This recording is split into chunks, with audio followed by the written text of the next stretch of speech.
purpose of this communication act speech is to hopefully give you some additional insights into a song.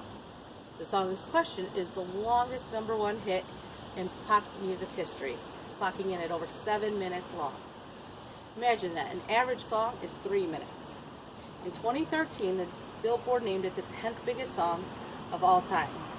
Instead of naming it, I'm going to give you a cue. And if you know the song, feel free to hum along. Na na na na na na na na na na. Hey Jude. This illustrates, us being able all to sing illustrates how woven the song and the Beatles have become into our modern culture. That 4-minute coda has become a huge thing along in audiences. From Live Aids, Super Bowls, weddings, and Paul McCartney's sold-out stadium shows. This song has straddled over 50 years, lasting for over 50 years, and frankly, if you hear it on your radio or your Bluetooth, can you resist singing along? I sure can't. I want to share with you some information you may or may not know about this inspirational song and how popular it becomes today.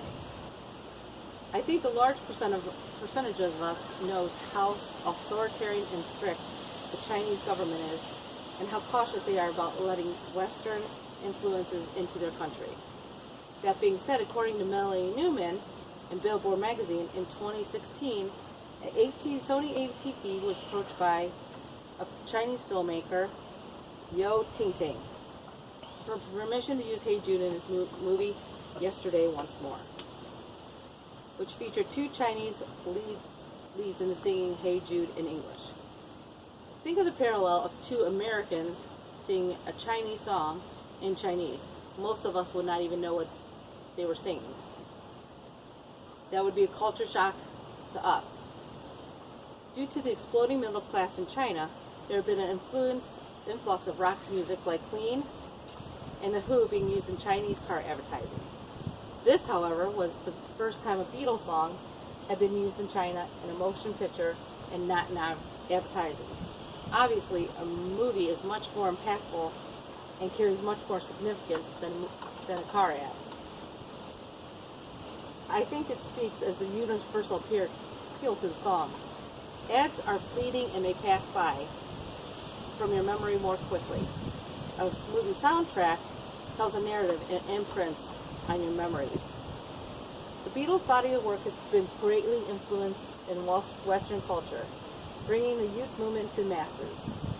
The quality of the catalog is why songs like Hey Jude are still relevant today, and the song's as fresh as it did 50 years ago. According to Billboard, on December 31st, 2015, when the Beatles' music was released by streaming sites by Sony Music, 158 million Beatles songs were downloaded in 48 hours. Included in that total, 1.3 million copies of Hey Jude. This demographic was somewhat surprising since 75% of the downloads were by people 33 years or younger. Last year, Sgt. Pepper was the #1 download digital LP. No doubt another generation enjoying and discovering new great music. Simply put, Hey Jude is one of the most easily recognizable songs by one of the greatest groups that ever existed. A musical legacy passed down throughout the generations. Like many musicians, Paul McCartney wrote songs when the muse strikes him. Paul was driving down the countryside, going to visit Cynthia and Julian Lennon. John had recently divorced Cynthia and was going to cheer up little Julian, 6-year-old Julian. Paul had felt that John had treated them badly, and so he wanted to go visit them. According to Jean Michael Woodson, on the way there he started humming a song. Hey Jude, take a sad song.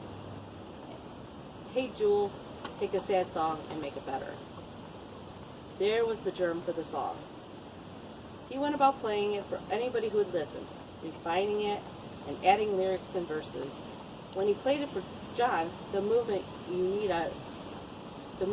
is on your shoulder. He told John he was going to fix it because it sounded like he was talking to a parrot. John told him to leave that in the song, that he thought it was perfect. When I went to the concert, to the Paul McCartney concert, Paul McCartney said he gets a little sad still singing that verse when he thinks of John. The last major change to the song was changing the title and the lyrics to Hey Jude, as Paul felt it was a little too personal if he kept it Hey Jules. Julian was the original inspiration for the song and felt Jude sounded better. That's all. You have any questions? When was Hey Jude released? Hey Jude was released in 1968. It was actually the first song released by Apple's Record, which Apple's Records was the Beatles label.